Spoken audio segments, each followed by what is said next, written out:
Welcome back to Breaking Down Personal Finance. Let me ask you something. Why does money feel easy for some people, but stressful for others, no matter how much they earn? Same paycheck, same bills, completely different results. And the reason isn't math. Today I'll show you how money habits actually form, why they quietly control your finances, and how people who seem good with money didn't get lucky. They train their brain differently. Once you see this, you can't unsee it. Think about the moment you get paid. That feeling, relief, excitement, permission. That's not random. That moment is where most money habits are born. Two people, same paycheck. One spends first and saves whatever's left. The other saves first and spends what remains. Fast forward a few years. One feels stuck. The other feels calm and in control. The difference wasn't discipline. It was what happened automatically. Here's the truth most people miss. Most money decisions aren't decisions. They're reflexes. Your brain is running scripts, just like brushing your teeth or checking your phone. And unless you change the script, it keeps playing year after year. Every habit follows the same loop. A cue, a routine, and a reward. This applies to money more than almost anything else. The cue might be payday, or stress, or boredom. The routine is what you do next. Spend, save, ignore. And the reward is the feeling that follows. Relief, excitement, comfort, or control. Here's the dangerous part. Your brain does not care if the habit helps your future. It only cares if the reward feels good right now. That's why bad money habits are easy, and good ones feel hard at first. Let's make that real. Imagine this happens every payday. You get paid. That's the cue. You open your banking app, feel relief, and think, I deserve something. That's the routine. You spend a little, nothing crazy, but it feels good.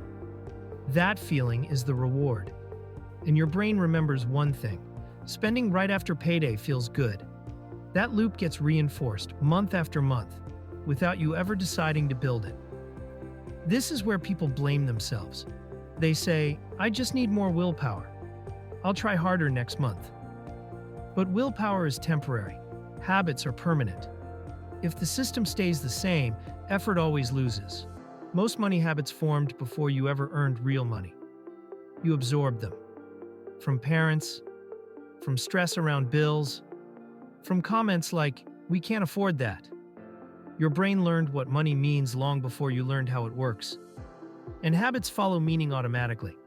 That's why behavior-only change fails. People try to spend less without changing their environment. It works until stress, sales, or celebrations show up.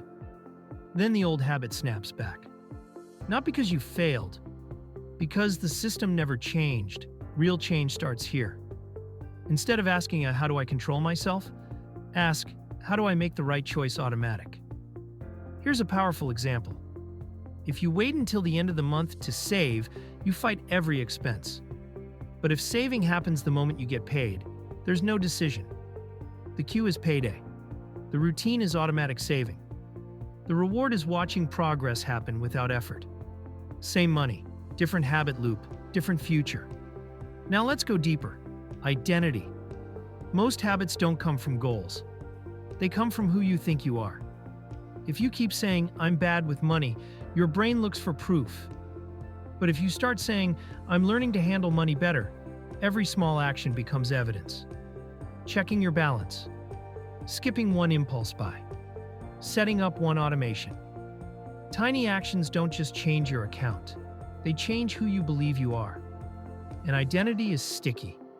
Picture your brain like a garden. Your money habits are the plants. Some are weeds, impulse spending, avoidance, stress. Some are flowers, saving, planning, investing. You don't fix a garden by yelling at it. You fix it by changing what you water.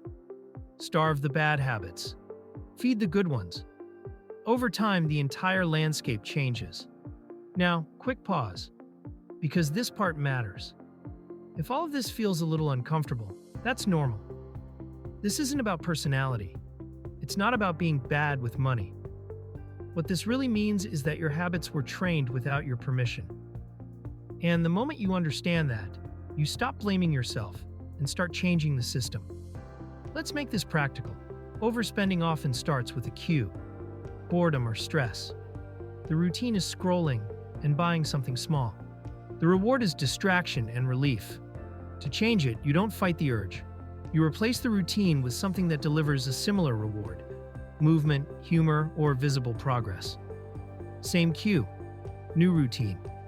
Your brain adapts faster than you think. Saving works the same way. If saving feels like loss, you'll resist it.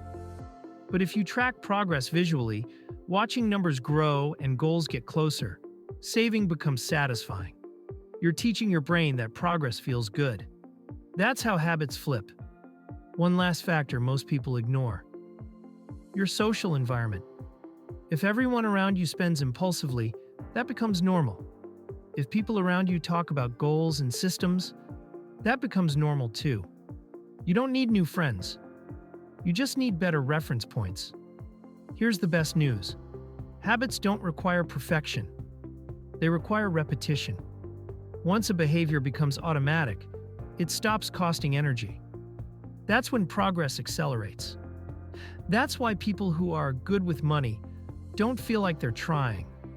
They already train the system. So how do money habits form?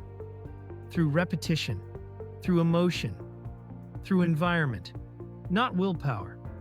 Small systems repeated consistently until they become who you are. If this helped you see money differently, hit like and subscribe. We break this stuff down every week. Drop a comment and tell us what money habit you're working on next. And remember, don't take financial advice from doodles on YouTube.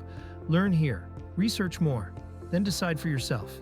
Thanks for watching Breaking Down Personal Finance, where we make money make sense. See you next time.